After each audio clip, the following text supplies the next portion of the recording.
Chiricahua Mountains of southeastern Arizona rise to an altitude of over 9,700 feet in an area that's quite unpopulated and so offer unparalleled views of the surrounding terrain, particularly from the Crest Trail that goes along the spine of the mountains.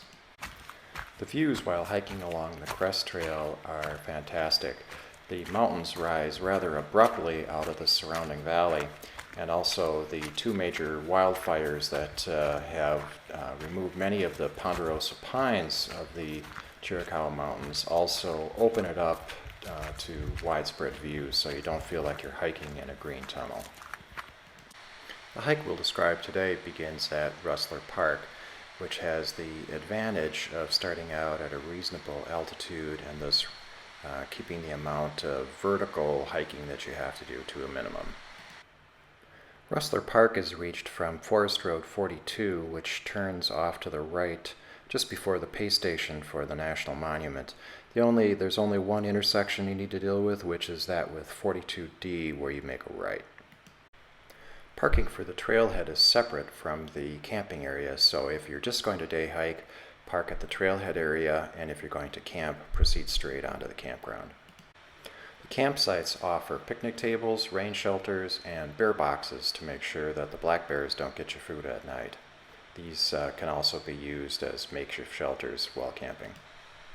If you are going to camp, be aware that there is a fee of $10 per night per site.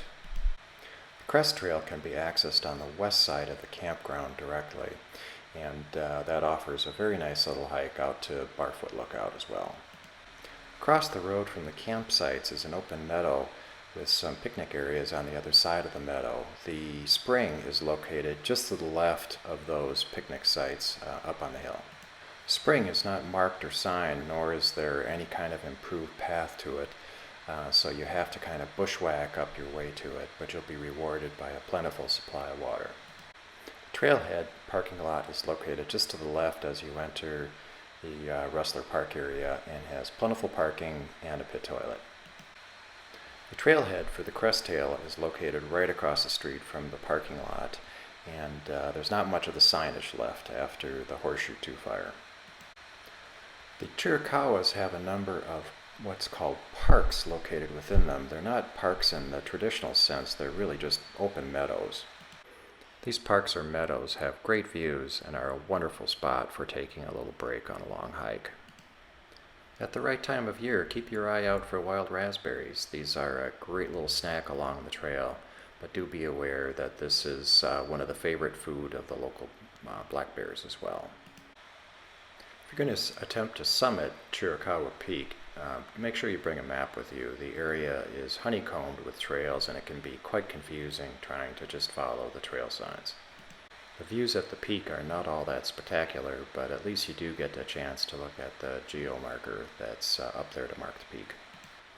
There are a number of springs in the Chiricahuas like this one at Untitled Park, but if you are relying on them for water while you're backpacking, do call the Forest Service to make sure you have update information as to which ones have water in them.